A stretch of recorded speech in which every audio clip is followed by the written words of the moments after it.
بسم اللہ الرحمن الرحیم۔ شروع اللہ کا نام لے کر جو بڑا مہربان نہایت رحم والا ہے۔ حضور ہم نے آپ کا دل دکھایا ہے، اس لیے امت اس حال میں ہے، چھوڑ کے آپ کا دامن رحمت آقا ہم سے بھول ہوئی، کھو دی اپنی قدر و قیمت آقا ہم سے بھول ہوئی، دیکھ ہماری آنکھ بچولی اپنے سینے اپنی گولی، بھول گئے ہم درس اخوت آقا ہم سے بھول ہوئی، بن گئے سیموں زر کے بندے تن کے اجلے من کے گندے، لٹ گئی ہم سے فقر کی دولت آقا ہم سے بھول ہوئی، اور اب ساری دنیا کے ٹھکرائے ہوئے ہیں تیری گلی میں آئے ہوئے ہیں، کھول دے اپنا باب رحمت آقا ہم سے بھول ہوئی۔ مجھے بچپن کی یادیں تازہ ہو رہی ہیں، اور عباس مرزا کہ وہ اشعار میرے کانوں میں گونج رہے ہیں، وہ بہت پرانی بات ہے، میں اشعار بھول چکا ہوں، لیکن کچھ اشعار میرے کانوں پہ دستک دے رہے ہیں۔ ایسے ہی ایک حال پہ اس نے حضور کی بارگاہ میں ہاتھ جوڑ کے کہا تھا کہ اب تو امت جس حال میں ہے، ہن جے رونا تے اکھاں وچوں ہنیرا جاندہ نہیں نور جاندہ ہے۔ اب جو حالت امت کی ہو گئی ہے، ہن جے رونا تے اکھاں وچوں ہنیرا جاندہ نہیں نور جاندہ ہے، میں بدبخت ہوواں جدا سایہ بھی میرے تو دور جاندہ ہے، میں پاپی مجرم میں میلا اتھرو، حضور معافی حضور معافی، تساں سی ڈکیا جنہ کماں تھی، حضور جی میں او کر گیا ہاں، گناہاں دی دل دل دے اندر گل میں تیکر اتر گیا ہاں، تو ہاڈے حکماں نو چھڈ کے آقا میں جیندہ کتھے ہاں مر گیا ہاں، حضور معافی حضور معافی۔ آج ہم دعا سے قبل حضور کی بارگاہ میں سلام پیش کریں گے، یہ سلام بھی ہوگا اور معافی نامہ بھی ہوگا، اور پھر رب کی بارگاہ میں دعا کریں گے، مالک ان دکھے ہوں کی فریاد سن لے، ہم گناہگار ضرور ہیں مالک، لیکن تیرے رسول کے امتی تو ہیں مالک۔ آج پوری دنیا کے اوپر یہ امت رسوا ہو رہی ہے،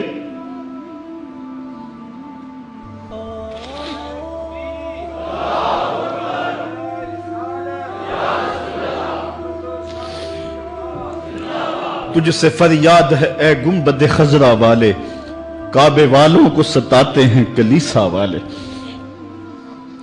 آج ہمارا اخلاق ہمارا کردار اس قدر گراوٹ کا شکار ہو گیا۔ میں اس جمعے کو بیان کر رہا تھا کہ میرا ایک دوست ننکانہ گیا ہے، اور جب وہ اس کو شوق پیدا ہوا کہ میں گردوارہ دیکھ لوں سکھوں کا، تو وہ کہتا ہے میں جوتے اتار کے اس فکر میں تھا کہ جوتے سنبھالوں اور کسی سمت رکھوں، تو ایک سکھ اہلکار آگے بڑھ کے مجھے کہتا ہے چھوڑ دے جوتے، یہ مسلمانوں کی مسجد نہیں گردوارہ ہے۔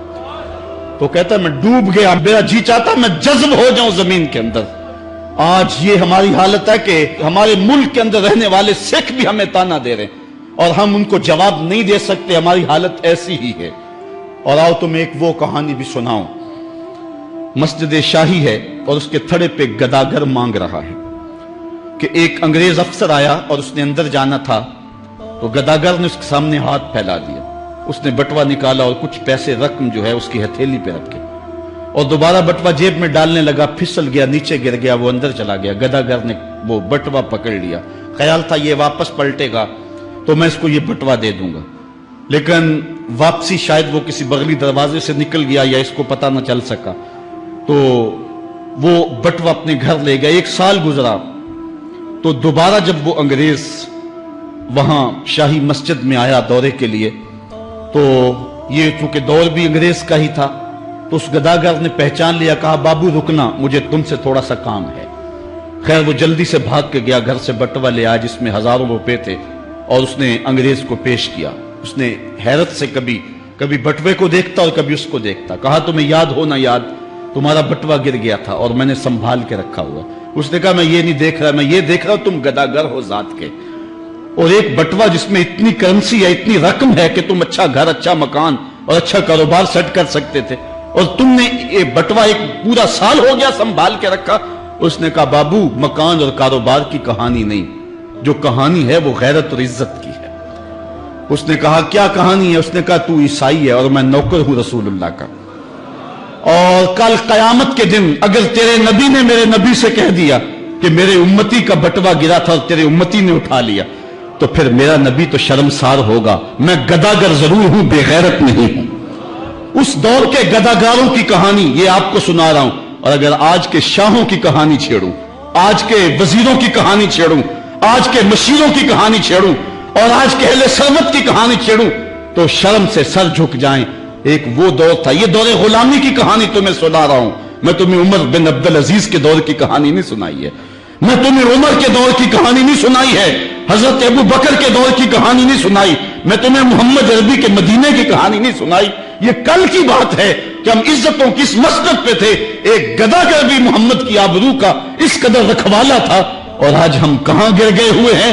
ذرا اپنے اندر اتر کے دیکھیں. ہن جے رونا تے اکھاں وچوں ہنیرا جاندا نہیں نور جاندا ہے. میں او بدبختاں جیدا سایہ بھی میتھوں دور جاندا ہے. میں میلا اتھرو، میں پاپی مجرم. حضور معافی، حضور معافی. تساں سی ڈکیا جنہ کماں تھی، حضور جی میں او کر گیا واں. تہاڈے حکماں نو چھڈ کے آقا میں جیندا کتھے ہاں، مر گیا واں. گناہاں دی دل دل دے اندر گل میں تیکر اتر گیا واں. حضور معافی، حضور معافی. ہم نے اللہ کے رسول سے بھی معافی مانگنی ہے اور ہم نے اللہ سے بھی معافی مانگنی ہے. چاند کی گردش سے اور اس کی منازل سے حضرت انسان کو کچھ سمجھایا جا رہا ہے کہ جب تو پیدا ہوا تھا تو چاند کی طرح سارا زمانہ تیرا منہ دیکھنے آیا تھا. تو بھی اس وقت لوگوں کی توجہ کا مرکز بن گیا تھا اور پھر منازل طے کرتا رہا. اور جوانی کی دہلیز پہ جب تم نے قدم رکھا اور تو بدر تمام ہوا، جب شباب کی بجلیاں تیری آنکھوں سے ٹپکنے لگی، تو پھر تیری نظر کا خمار بھی کئیوں کے دل لوٹتا تھا، کئیوں کی نیندیں اچاٹ کر دیتا تھا.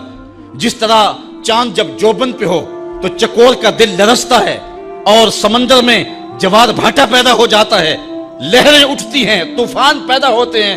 تو جب بندہ بھی جوانی کی دہلیز پہ ہوتا ہے تو وہ بھی طوفان اٹھاتا ہے، دلوں میں جوار بھاٹے پیدا ہوتے ہیں. تو وہ لمحے بھی آئے کہ تو نے دلوں کی بستیاں اور دلوں کی دنیا پر ہلچل پیدا کر کے رکھ دی. تیرا شباب لوگوں کی زندگیوں کے اندر گھلتا رہا اور کتنوں کی نیندیں اچاٹ ہوتی رہیں. تیری زلف کے شکن کتنوں کا قرار لوٹ کے لے گئے. لیکن پھر وہ لمحہ بھی آیا، حتی آدھا کل ارجون القدیم. پھر بوڑھا ہو گیا، پھر تجھے کوئی دیکھنے بھی نہیں آتا، کوئی تجھ سے اداس بھی نہیں ہوتا، بچے بھی کترا کے گزر جاتے ہیں. کہا انسان ذرا چاند کی منزلوں کو دیکھ، یہی چاند کتنا پیارا تھا اور آج اسی چاند کو کوئی دیکھتا بھی نہیں ہے. بچہ جب پیدا ہوتا ہے تو اس کی مسکراہٹ دل کھینچتی ہے، اور جب بوڑھا مسکراتا ہے تو اس وقت جو ہے لوگوں کی توجہ نہیں ہوتی. بچے کی زبان جو ہے وہ اڑ اڑ کے جب بولتا ہے تو اس کی توتلی زبان کا حسن دلوں میں نکھار پیدا کرتا ہے. ماں بھی بلہاری جاتی ہے، باپ بھی صدقے جاتا ہے، بہنیں بھی جو ہے وہ قربان جاتی ہیں. تو بچے کا ٹوٹا لہجہ اور توتلی زبان خوشیوں کی ایک لہر ہوتی ہے.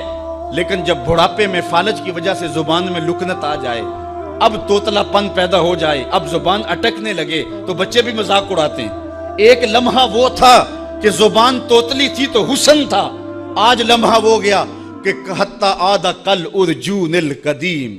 کھجور کی ٹہنی سے جب پھل توڑ لیا جائے، اب اس ٹہنی کو کون پوچھتا ہے؟ جب تک پھل آیا نہیں تھا وہ ٹہنی اچھی لگتی تھی، مالی سنبھال کے رکھتا تھا، جڑوں کو بھی پانی دیتا تھا اور خیال کرتا تھا کہ کوئی ایسا نقصان نہ ہو کہ یہ پودا جو ہے وہ مرجھا جائے.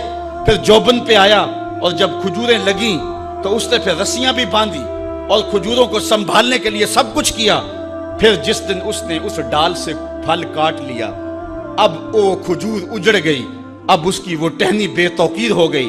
انسان کی زندگی کا جب شباب لٹ جاتا ہے اور بڑھاپے میں جب وہ کسی قابل نہیں رہ جاتا تو پھر اس کی بھی یہ مثال ہے، حتی آدھا کل ارجون القدیم. جیسے کھجور کی پرانی ڈال ہو